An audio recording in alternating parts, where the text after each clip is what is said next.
नमस्कार, मी पंजाब डक हवामान अभ्यासक मुक्काम पोस्ट बोगळे धुमगाव तालुका सेलू जिल्हा. फक्त काय होणार आहे, 8, 9, 10च्या दरम्यान फक्त मराठवाड्यामध्ये काही जिल्ह्यामध्ये सूर्यदर्शन होणार आहे आणि काही ठिकाणी ह्या 2-3 दिवसामध्ये थोडं सूर्यदर्शन होणार आहे. एकदम असा 10 दिवस पाऊस बंद होणार, असा पाऊस बंद होणार नाही. म्हणून शेतकऱ्यांनी काय करायचं की काय झालं, इतका पाऊस चालू आहे काही ठिकाणी की त्यांचे पिकं सगळे पाण्या वाचून चालले. म्हणजे पाणी जास्त झाल्यामुळं शेतातून सोयाबीनमधून पाणी निघाले, कापसातून पाणी निघाले. म्हणून काय करा, जशी वेळ भेटेल तसं तुम्ही शेताची काळजी घ्या, खत वगैरे द्यायची तर ते देखील देऊन घ्या. पण राज्यातला पाऊस असा एकदम असा बंद होणार नाही, म्हणून हा अंदाज लक्षात घ्या.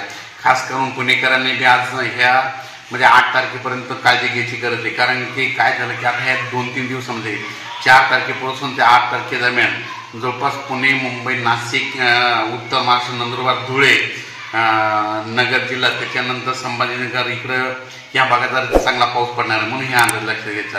आणि त्याच्यानंतर पूर्व विदर्भाचे 6 जिल्हे आणि पश्चिम विदर्भाचे 6 जिल्हे दररोज भाग बदलत मात्र चांगला तुमच्याकडं पाऊस पडणार आहे. ज्या ज्या ठिकाणी ऊन पडेल तिथं मात्र जोराचा पाऊस येणार आहे. म्हणून हे अंदाज लक्षात घ्यायचा. राज्यामध्ये जवळपास 10-12 ऑगस्टपर्यंत पाऊस असा चालू राहणार आहे, दररोज भाग बदलत पडणार आहे. म्हणून हा अंदाज लक्षात घ्या. परत एक सांगू इच्छितो की काय झालं की बरेच जण म्हणतात की खंड पडणार, तर सर्वांना सांगू इच्छितो जे हे अंदाज बघतात त्यांना एक माझं सांगणं आहे की राज्यामध्ये असं या ऑगस्टमध्ये खंड वगैरे काही पडणार नाही. कारण की हा पाऊस राज्यामध्ये चालूच राहणार आहे. म्हणजे चालू म्हणजे काय होणार आहे, एकदा विदर्भात चालू राहील, उत्तर महाराष्ट्रात चालू राहील, अशा 2-3 विभागामध्ये चालू राहणार. एकदम असा महाराष्ट्रातला पाऊस एकदम असा 15-20 दिवस बंद होणार नाही. म्हणून हा अंदाज लक्षात येतात.